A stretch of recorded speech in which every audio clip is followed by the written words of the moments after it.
মাত্র শেষ হইল ফিফা ইন্টারকন্টিনেন্টাল কাপ। সেখানে রিয়াল মাদ্রিদ তারা চ্যাম্পিয়ন হয়েছে। পাচুকার এগেইনস্টে তারা 3-0 গোলের জয় তুলে নিছে এবং ক্লিন শিট রাখছে। ওইখানে কিলিয়ান এমবাপে, রদ্রিগো, ভিনিসিয়াস তারা তিনজনই স্কোর পাইছে। ভিনিসিয়াসেরটা পেনাল্টি ছিল, আর রদ্রিগো এর গোলটা অবশ্যই দারুণ ছিল। আর কিলিয়ান এমবাপে এর গোলটা তো অবশ্যই ভিনিসিয়াস জুনিয়রের অ্যাসিস্ট ছিল। দারুণ একটা কাট করে তারপরে বলটা সাপ্লাই করে। একটা জিনিস খুবই লক্ষণীয় যে রিয়াল মাদ্রিদের বর্তমান সময়ের খেলায় কিংবা তাদের যে ধারাবাহিকতা, এটার মধ্যে একটা জিনিস খুব ভালোভাবেই দেখা যাইতেছে যে ভিনিসিয়াস জুনিয়র যখন মাঠে থাকতেছে তখন কিলিয়ান এমবাপে এর একটু লাভ হইতেছে।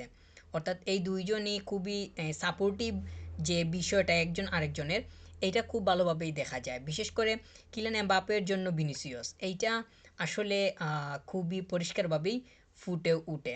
তো ভিনিসিয়াস জুনিয়র সে তার জায়গাতে মানে ঠিকঠাক অবস্থানেই আছে। এই প্লেয়ারটা আমার কাছে মনে হয় যে নির্দিষ্ট কারোর উপরে ভরসা করে যে তার খেলাটা ওইভাবে সে চালানোর দিকে মনোযোগী থাকে, সেইটা কিন্তু খুব বেশি পরিমাণ দেখা যায় না।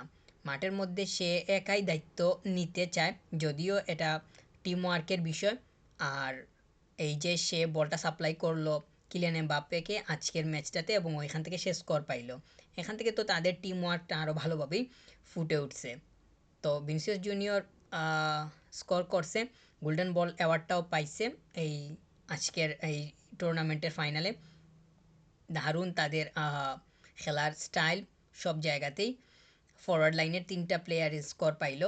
মাঝখানে তো বেলিংহামকে নিয়ে আলাদা করে বলতে হয়। এই বেলিংহাম পুরাই মেশিনের মতো মানে খেলে আর কি। এত এনার্জির পরিমাণ খুব বেশি বালবার্দেও। তো এই দুইটা প্লেয়ারের এনার্জি আসলে খুবই মানে ভালো লেভেলের আর কি। এইটা দেখে জেলাসি হওয়ার মতোই আর কি বলা যায়।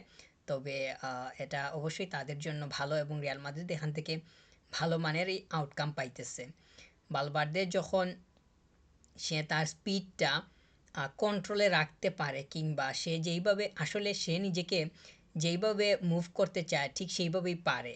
আর বেলিংহামের বেলায় আসলে বিষয়টা একটু উল্টোই দেখা যায়, বা আমার কাছে এইটাই মনে হয় যে বেলিংহাম আসলে এত বেশি পরিমাণ স্মুথ না যতটা পরিমাণ বালবার্দে স্মুথ।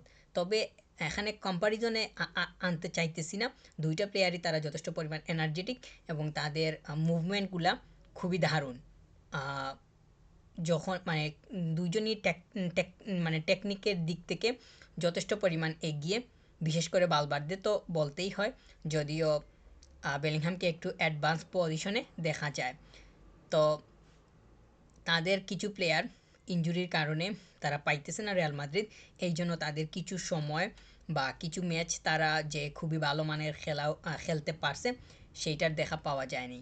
বিশেষ করে তাদের দানি কারবাখাল এই প্লেয়ারটা বেশ কিছু দিন থেকে মাঠের বাইরে, এবং আগামী আরও কয়েকটা দিন, কয়েকটা না, পুরো সিজনই সে মাঠের বাইরে থাকবে। যে এখান থেকে রিয়াল মাদ্রিদের জন্য মানে ওই পজিশনটা ওই প্লেয়ারটা না থাকার কারণে তারা একটু সমস্যার সম্মুখীন হইতেছে, সেইটা দেখাই যায়। আর এই ম্যাচটাতে তো তারা সহজেই জয় তুলে নিছে, যদিও অপোনেন্ট পাচুকা তারা ভালো ভালো অ্যাটাক করছে।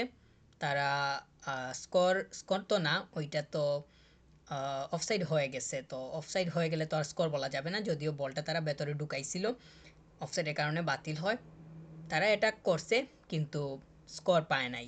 যথেষ্ট পরিমাণ অ্যাটাকিং মুডে ছিল এবং রিয়াল মাদ্রিদকে যতটুকু পারছে চাপে প্রেশার দেওয়ার চেষ্টা করছে, কিন্তু যদিও প্রেশারগুলা আর ওইভাবে কার্যকরী হয়ে উঠে নাই, যেহেতু তারা কোনো স্কোরই করতে পারে নাই। তো রিয়াল মাদ্রিদ আবারও যদি কিলিয়ান এমবাপ্পেকে নিয়ে বলি, এমবাপ্পে আসলে উঠে যাওয়ার পরে পরে তাকে তো সাবস্টিটিউট করানো হয়। আসলে তাকে রাখা যেত, কিন্তু সাবস্টিটিউট করানো হয়েছে, এটা তো আসলে হয়তো রেস্টের বিষয় থাকতে পারে বা অন্য কোনো টেকনিক্যাল কোনো প্ল্যানিং থাকলেও থাকতে পারে।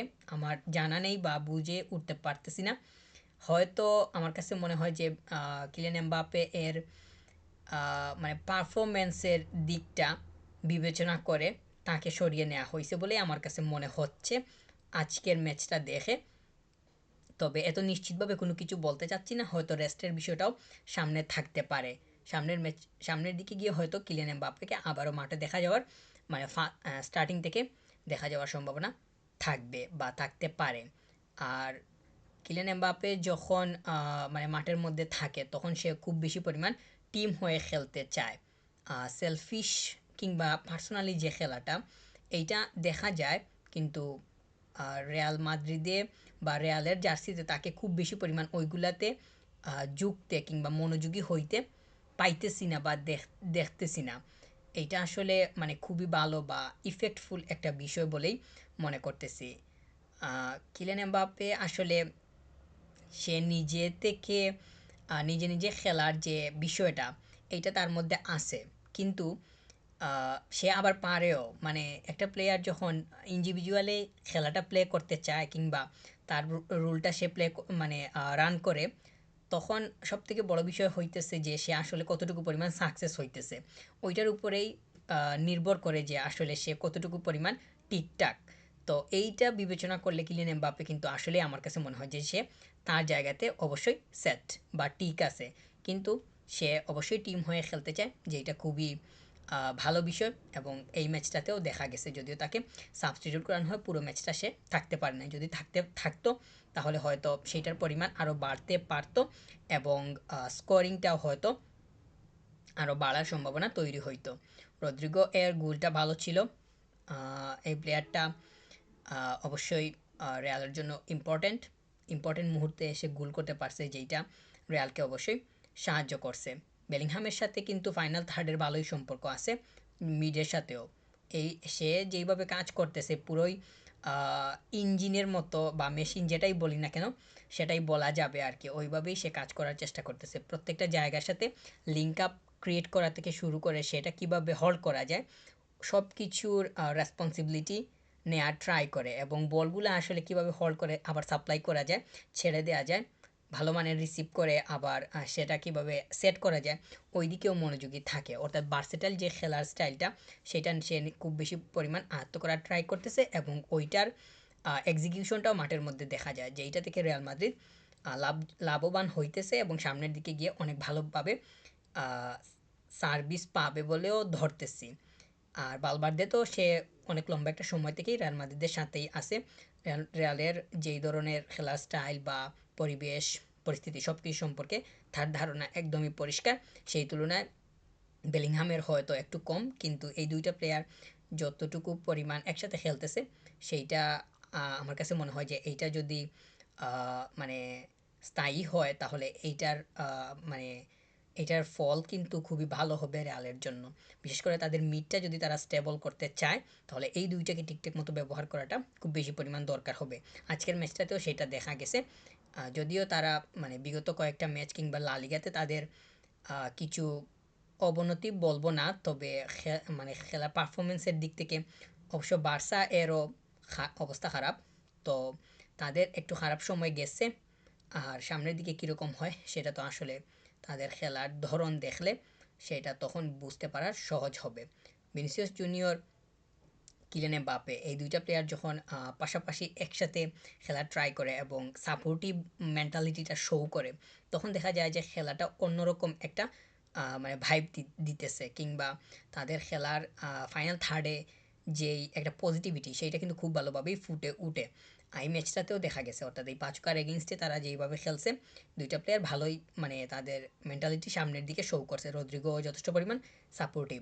তো যখন অ্যাটাকিং লাইনটা এই ধরনের থাকে তখন কিন্তু স্কোরিংটা অটোমেটিক্যালি বের হয়ে আসার উপক্রম তৈরি হয়, যেটা এই ম্যাচটাতেও দেখা গেছে। তারা তাদের ফাইনালতে 3টাই স্কোর পাইছে, যেইটা অবশ্যই তাদের জন্য পজিটিভ একটা বিষয়।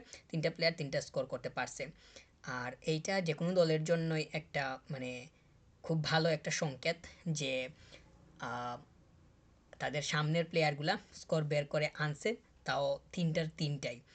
তো সামনের দিকে গিয়ে হয়তো তারা দেখা যাবে যে এটা যদি হল করে ধরে রাখতে পারে তাহলে রিয়াল কিন্তু ট্র্যাকে ফিরতে বেশি সময় নাও লাগতে পারে। তবে এখন তো কিন্তু কিছু বলা যাবে না, সেটা খেলা হলেই সামনের দিকে গিয়ে সেটা দেখা যাবে এবং তখনই বলতে পারাটা সহজ হবে। আজকের ম্যাচটাতে তারা জয় তুলে নিছে এবং সেই সাথে একটা কাপ তাদের ক্যাবিনেটে অ্যাড হইছে, যেটা তাদের জন্য অবশ্যই মানে সেলিব্রেশনের বিষয়, সেটা তো বলতেই হয়। আর বিশেষ করে তাদের সবথেকে পজিটিভ সাইন আজকের ম্যাচটাতে আমার কাছে মনে হইছে যে তাদের বন্ডিংটা এটা খুবই স্ট্রং, মানে ভালো। আজকের ম্যাচটাতে খুব ভালোভাবেই ফুটে উঠছে। তবে সেইটা কতদিন লাস্টিং করে ওইটাই হইতেছে তাদের জন্য সবথেকে বড় বিষয়।